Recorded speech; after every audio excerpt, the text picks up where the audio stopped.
প্রিয় ছাত্রছাত্রীরা, আজকে আমি তোমাদেরকে এই ভিডিওর মাধ্যমে ক্লাস 8-এর ভূগোলের যে সমস্ত প্রশ্নগুলো দেওয়া হয়েছে থার্ড সামেটিভের জন্য অর্থাৎ তৃতীয় পর্যায়ক্রমিক মূল্যায়নের জন্য আমাদের যে এখানে দেখো 3 নম্বর স্কুলে যে প্রশ্নগুলো দেওয়া হয়েছে পেজ নম্বর 313-তে সেই সমস্ত প্রশ্ন উত্তরগুলো আমরা আলোচনা করবো। এখানে যে সমস্ত প্রশ্নগুলো আছে সমস্ত প্রশ্নের উত্তর আমরা আলোচনা করবো আজকে এই ভিডিওর মাধ্যমে। তোমরা ভিডিওটা শুরু থেকে শেষ অবশ্যই দেখবে এবং তোমরা যদি চ্যানেলে নতুন হয়ে থাকো অবশ্যই চ্যানেলটাকে সাবস্ক্রাইব করে রাখবে পরবর্তী স্কুলগুলোর প্রশ্ন উত্তর পাওয়ার জন্য। এবং এর আগের যে স্কুলগুলো ছিল সেগুলোর প্রশ্ন উত্তর আমরা আলোচনা করে দিয়েছি, তোমরা প্লেলিস্ট থেকে সেই প্রশ্ন উত্তরগুলো পেয়ে যাবে, সেখান থেকে দেখে নিও। এবং এই প্রশ্ন উত্তরের পিডিএফ তোমরা পরবর্তীতে আমাদের টেলিগ্রাম চ্যানেল থেকে পেয়ে যাবে। ডেসক্রিপশনে আমাদের টেলিগ্রাম চ্যানেলের লিঙ্ক দেওয়া হয়েছে, সেখান থেকে তোমরা যুক্ত হতে পারবে। তো 3 নম্বর যে স্কুল সেখানে দেখো বলা আছে, দেখো 10টা প্রশ্ন 1 নম্বর করে আছে, 10 নম্বর দেওয়া হয়েছে।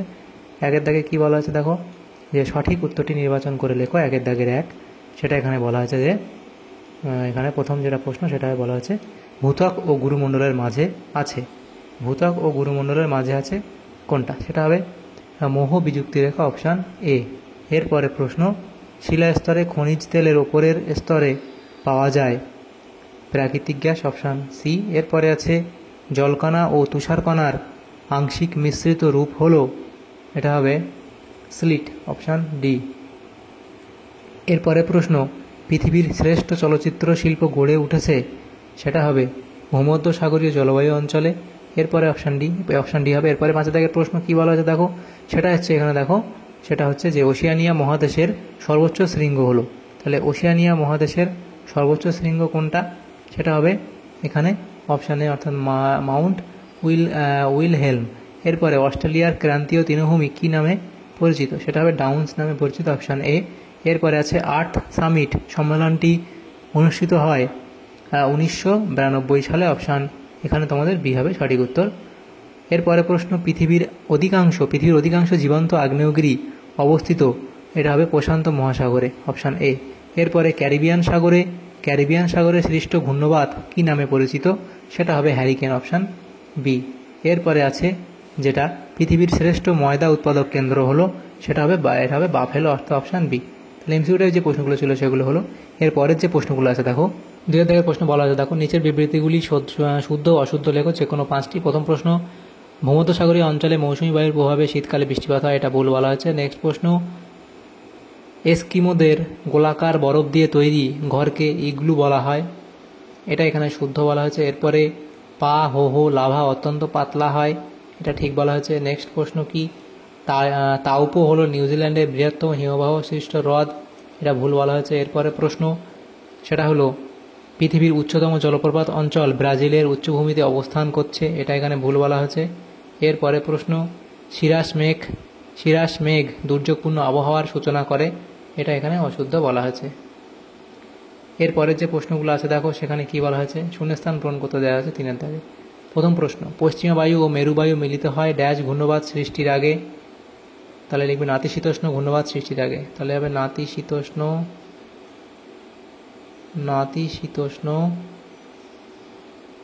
ঘূর্ণবাত সৃষ্টির আগে। এরপরে প্রশ্ন ছিল ড্যাশ নদীর তীরে অ্যাডিলেড শহরটি অবস্থিত, তাহলে হবে টোরেন্স নদীর তীরে অ্যাডিলেড শহরটি অবস্থিত। এরপরের যে প্রশ্ন কি সেটা বলা হয়েছে যে সেটা হলো রূপোর শহর বলা হয় ব্রোকেন হিল শহরকে, রূপোর শহর বলা হয় ব্রোকেন হিল শহরকে। এরপরে প্রশ্ন পৃথিবীর গভীরতম কৃত্রিম গর্তটি হলো কোলা সুপার ডিপ বোরহোল, তাহলে কি লিখবে কোলা সুপার ডিপ বোরহোল। এরপরের প্রশ্ন রকি পার্বত্য অঞ্চলের উষ্ণ বায়ুকে ড্যাশ বলে, তাহলে রকি পার্বত্য অঞ্চলের উষ্ণ বায়ুকে কি বলে?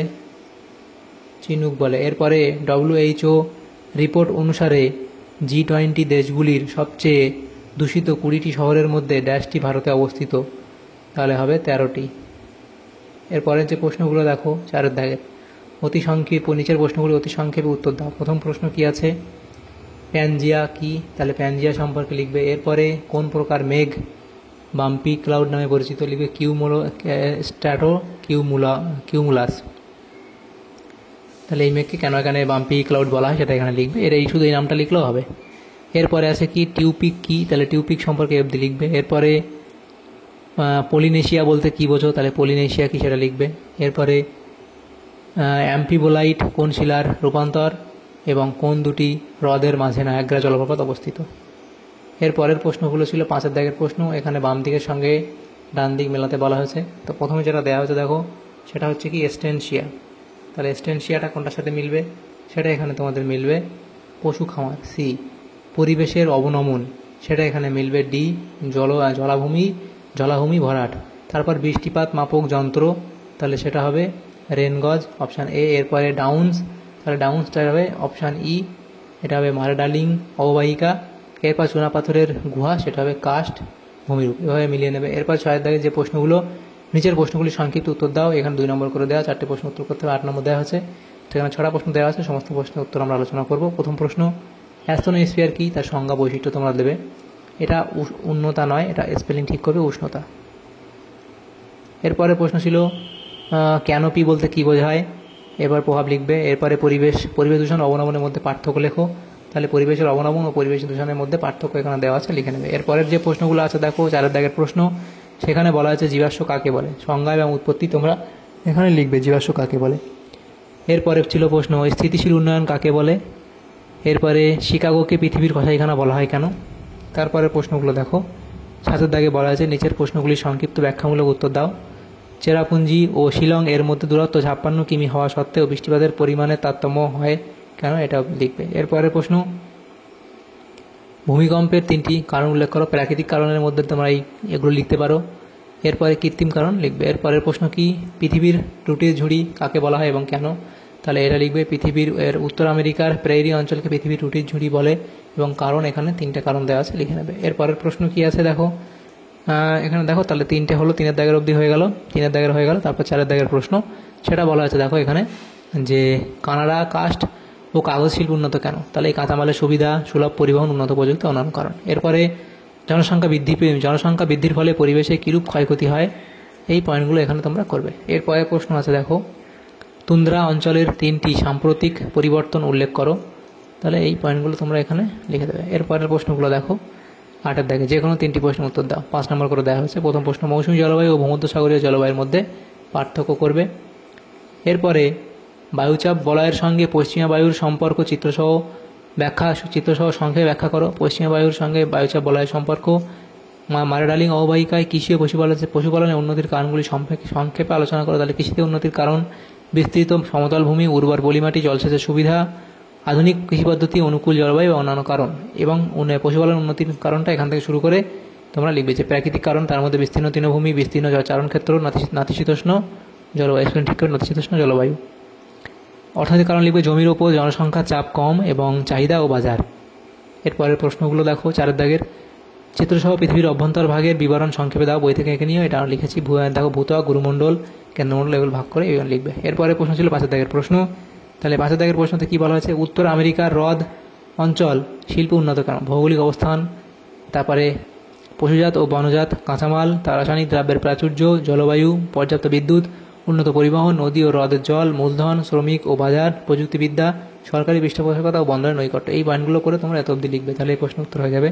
তাহলে আমাদের এখানে যে প্রশ্নগুলো ছিল দেখো, আমাদের ক্লাস 8-এর 3 নম্বর স্কুলের 3rd সামেটিভের জন্য যে প্রশ্নগুলো ছিল ভূগোলের, সমস্ত প্রশ্নের উত্তর আমরা আলোচনা করলাম, শুধু ড্রয়িং 2-একটা বাদ দিয়ে, আর শেষে যে ম্যাপ পয়েন্ট ছিল সেটা আমরা করিনি। তো তোমাদের যদি সামান্যতম উপকার এসে থাকে এই ভিডিওটা, অবশ্যই লাইক করবে এবং বেশি বেশি করে বন্ধুদের সাথে শেয়ার করবে। আর পরবর্তী যে স্কুলগুলো আছে সেগুলোর প্রশ্ন উত্তর পাওয়ার জন্য অবশ্যই তোমরা আমাদের চ্যানেলটাকে সাবস্ক্রাইব করে রাখবে। Thanks for watching.